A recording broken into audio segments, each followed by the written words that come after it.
है ना। आप किस हिसाब से गाड़ी देंगे?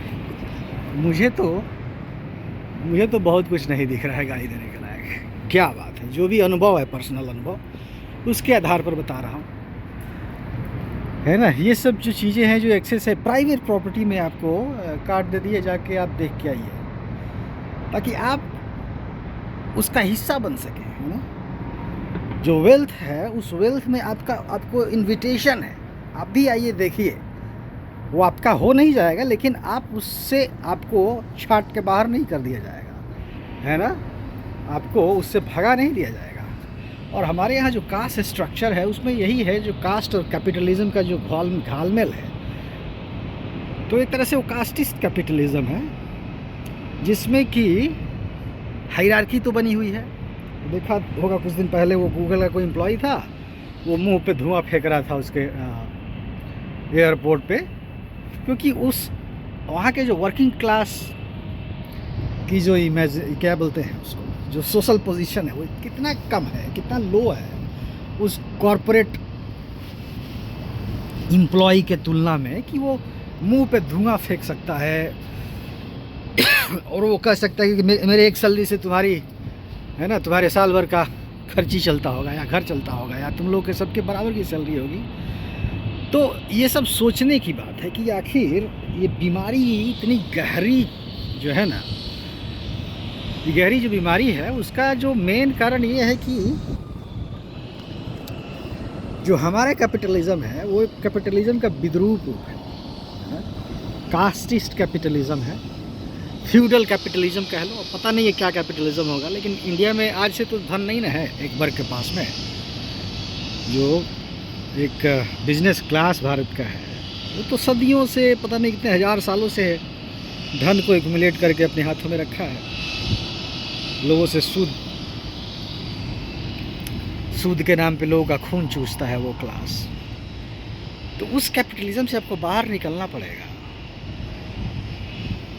ये जो आधुनिकता की जो कैपिटलिज्म है, मॉडर्निटी की, जो सब चीज़ को बराबर कर देती है, रौद के समतल कर देती है, वो कैपिटलिज्म आपको चाहिए, जिसका एक अपना अलग ही धर्म है, अपने मानदंड, अपने मापदंड हैं, अपनी सारी मान्यताएं हैं, अपनी सारी एथिक्स और मोरालिटी है। वो धर्म के ऊपर उठ के वो इतनी बड़ी पावरफुल फोर्स है कि हर चीज़ को वो रौद डालती है, तब जाके ज़मीन समतल बनती है सबके लिए, है ना। चाहे वो टैलेंट बेस ही हो, लेकिन टैलेंट तभी होगा ना जब आप ज़मीन को समतल करोगे। ऊबड़ खाबड़ ज़मीन पे, अनइवन ज़मीन पे, कोई ज़मीन के अंदर धंसा हुआ है, कोई ज़मीन पे बैठा हुआ है, कोई एक पहाड़ी पे बैठा हुआ है, कोई किसी किले पे बैठा हुआ है, मतलब इतनी सोशल हायरार्की है कास्टिज्म में। ज़मीन समतल नहीं है आपके समाज की, और उसमें आप कैपिटलिज्म जब लाएंगे, जो अलग फोर्स होगी, और वो भी उसी तरीके से, कास्टिस्ट तरीके से, तो और ख़तरनाक हो जाएगा वो, है कि नहीं। वो तो ज़मीन को समतल करने के बजाय, सबको लेवल प्लेइंग फील्ड बनाने के बजाय, एक डेमोक्रेटिक सिस्टम बनाने के बजाय, वो तो फ्यूडलिज्म मल्टीप्लाइड बाय फ्यूडलिज्म हो जाएगा। फिर उसका कैसे काट निकालोगे? जो नेता हैं, उनके अपने चट्टे बट्टे हैं, उनके हाथों में हजारों लाखों करोड़ों की संपत्तियां दे दी जा रही है। तो वो इंसान तो कभी उस तरह से, उसके अंदर वो कैपिटलिज्म का भावना ही नहीं है, जो वेस्टर्न कैपिटलिज्म है, कि उसकी अपनी एथिक्स मोरालिटी है, जिसमें कि वो उसके अंदर ये भावना है कि ये कैपिटल जो है, इसको मुझे शेयर करना है, उसके जो ट्रिक्स हैं, बाकी जो सारी चीज़ें हैं, ताकि जो कैपिटल है वो रन करे समाज में, या हम दूसरों को भी उसका हिस्सा बना लें। ऐसा नहीं कि वो पैसा दे दे, अपना फील कराए कि है भाई आप भी इस कैपिटलिज्म का हिस्सा हैं। अगर कोई अडानी का कोई टावर देखे, बोले कि हाँ ये हमारे देश की शान है, वो फीलिंग आने की चीज़ है ना। कैसे आएगा वो? जब तक उसके अंदर इंक्लूसिवनेस नहीं होगी, है ना, आत्मीयता नहीं होगी, आत्मसात करने की भावना नहीं होगी, तब तक जो वर्किंग क्लास होगा, जो एक तो बाहर का एक क्लास होगा जो उसको ऑन करता होगा, और दूसरा जो उसको बाहर से देखता होगा, ओ वाह वाह, जैसे फिल्मों को देखकर हम आए भरते हैं। वो रियलिटी कितनी दूर है हमारे आपके जीवन से। तो वो तो ऐसा ही हो गया ना, वो सच्चाई भी एक तरह से फिल्मी हो गई। आप पर्दे के बिल्कुल बाहर हैं, क्या हो रहा है पर्दे के पीछे, वो हीरोइन की कहानियाँ हैं, उससे हम कुछ लेना देना ही नहीं। और ये देखिए 1929 में बन के तैयार हुई थी ना बिल्डिंग, 1932, 26 हो गया, 96 साल पुरानी बिल्डिंग, 96 साल पुरानी ये स्काई स्क्रेपर है, 96 साल पुरानी। क्या बात है, क्या बात है। आप यूरोप में जाएंगे तो ऐसे जो लगे होते हैं ना, उसमें पैसा डालना होता है, सिक्का, ताकि आप कहीं दूर देख सकें। यहाँ पे देखिए ये फ्री में लगा हुआ है दूरबीन को, आप जितना दूर तक देखना है देखिए। है ना, मज़ा आ गया, मज़ा आ गया। नहीं तो है ना, अमेरिका को बहुत लोग गाली देते हैं ना, इंडिया में बहुत लोग गाली देते हैं। पढ़े लिखे होने का मतलब है कि अमेरिका को गाली दो, समझदार हो गए अमेरिका को गाली दो। अरे इसको देखो तो सही। और जिस क्लास को मालूम है ना, वो घूमता फिरता है, क्लास है, उसको मालूम है, वो ऐसे ही गाली देकर बाकियों को बुद्धू बनाता है ना, बाकियों को बुद्धू बनाने की चीज़ है। क्योंकि उसको मालूम है कि अगर ये इस तरह की जो नई सिस्टम भारतीय समाज में अगर प्रचारित हो गई तो लोगों का दिमाग खुल जाएगा, बत्ती खुल जाएगी लोगों की, है ना, वो पक से अंजोर होने वाली जो बात है वो वाली हो जाएगी। तो यही सब चीज़ें हैं। आप हम जो है, अब तो भाई गूगल और यूट्यूब का ज़माना है, कहीं से भी कुछ भी देखो। और देखता हूँ मैं यहाँ से क्या दिख रहा है, मैं कहीं दूर देखने की कोशिश करता हूँ।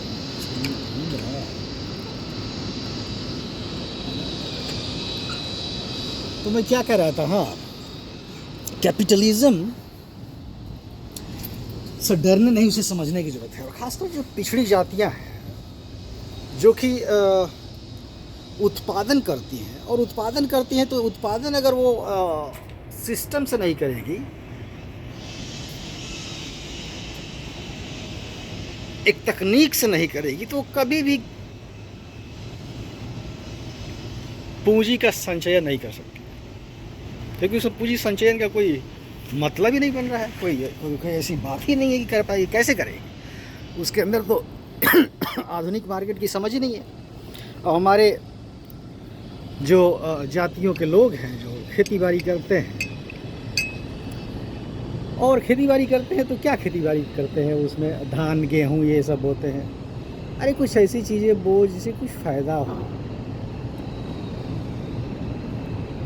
जड़ी बूटी हैन तेन, पता नहीं कितनी सारी चीज़ें चल रही हैं, है ना। लोग ऑर्गेनिक के नाम पे कितनी सारी चीज़ें शहरों में बेच रहे हैं, गांव में तो लोग ऑर्गेनिक ही उगाते हैं। इसके बावजूद भी उस चीज़ों का मार्केट से कोई तालमेल है ही नहीं। आप मार्केट से कटे हुए हैं, सिस्टम से बिल्कुल कटे हुए हैं। सिस्टम के अंदर आइए, डरिए नहीं, सिस्टम के अंदर आइए, फिर सिस्टम को समझिए, उसको आत्मसात करिए, उसको देखिए, फिर उसको अपनाइए या छोड़ दीजिए अगर बुरा है तो। लेकिन जो रात दिन जो हम जो है ना सुन के जो गालियाँ जो देते रहते हैं, दिवालियापन है, दिमागी दिवालियापन, हमारी अपनी समझ है ही नहीं उस चीज़ की। क्योंकि मैं स्तब्ध हूँ ये सब देख के। क्या बात है, क्या बात है। देखिए ये अच्छा, यहाँ से ये नहीं हो रहा है जूम, क्योंकि जब डबल कैमरा मोड में होता है तो ये जूम नहीं होता है। तो ये रही एक छोटी सी टूर, इस क्या नाम था इसका, जो भी टावर है, ये एन या एम के नाम से इसका होटल है नीचे, कोशी कैशी जो भी टावर है।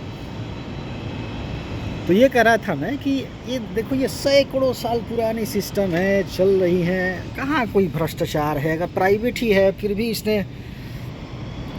एक सेंटर तैयार किया यहाँ पे डेवलपमेंट का, चारों तरफ देखो कैसी कैसी बिल्डिंग बन गई। और सब कुछ तो उसी का नहीं है ना, ये पूरा उसी के घर, उसके जेब में तो नहीं जाता ना पूरा का पूरा पैसा। ये तो मिनियापोलिस के जनता के जेब में जाता है। पूरे दुनिया से आए हुए लोग यहाँ काम करते हैं। आप नीचे जाकर देखो तो 50% तो अमेरिका से बाहर के लोग दिखते हैं शक्ल से। उनका सब रोजी रोटी चल रहा है। रोजी रोटी क्या, अपना जीवन उड़ान पे लेके जा रहे हैं वो। कितना कौन पैसा कमाता है कौन जानता है। और ये यहाँ पे एक स्टेडियम दिख रहा होगा नीचे, ये किधर गया, हाँ ये देखो स्टेडियम, ये टारगेट एक सुपर मार्केट है, ये वाला बहुत बड़ा स्टेडियम है वो बेसबॉल का, वो दूर है, तो सुपर मार्केट है टारगेट, उसका वो स्टेडियम दिया हुआ है समाज को, अपने शहर को अपने समाज को, शहर को, समाज को मतलब समाज, शहर को दिया हुआ है।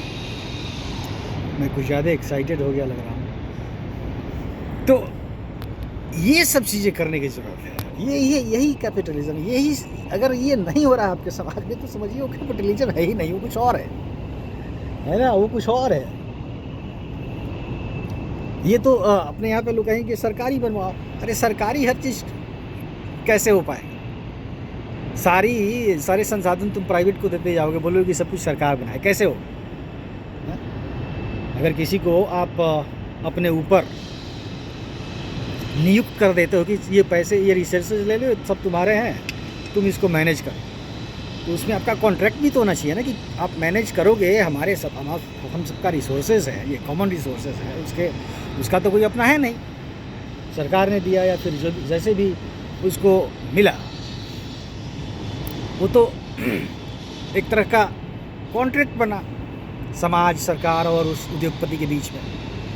तो एक तरह से उस तरह की समझ भी होनी चाहिए कि भाई उसका रिटर्न क्या मिलेगा समाज को, जनता को क्या मिलेगा। सरकार को आपने टैक्स दे दिया, ठीक है, जनता को क्या दिया आपने? जनता को स्टेडियम दिया, जनता को ये स्कूल्स दिए, कॉलेज दिए, यूनिवर्सिटीज़ दिए, फाउंडेशंस दिए। जैसे पुराने सेठ लोग करते थे, कोई धर्मशाला बनवा रहा है, कोई कुआं खोदवा रहा है, वो वाला मॉडल।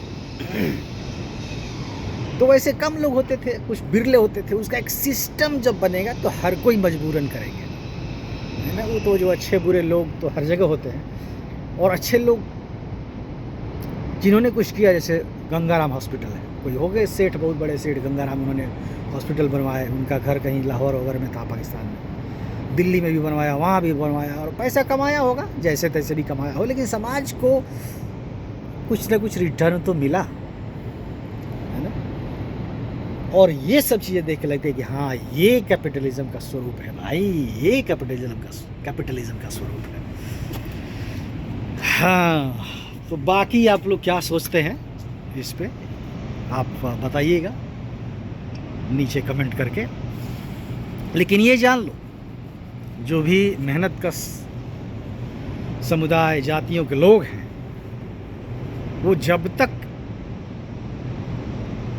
इंडस्ट्री को समझेंगे नहीं, जब तक गेम को समझेंगे नहीं और उसे डर डर के भागे रहेंगे, जब तक उसके अंदर नहीं आएंगे, उस गेम का हिस्सा नहीं बनेंगे, तब तक कुछ नहीं होने वाला है। घसीट लो, लाखों साल घसीटते रहो, कुछ नहीं होगा, है ना, कुछ भी कर लोगे नहीं होगा। और अभी तो जिस तरह की राजनीति है उसमें तुम क्या कर लोगे, है ना। टोपी पहनाने वाले 1000 लोग हैं, तुम्हारे अपने ही 1000 लोग हैं, तुम्हारे अपने ही दलाल बैठे हुए हैं समाज के सांप, वो तुम्हें ही आकर डस लेंगे।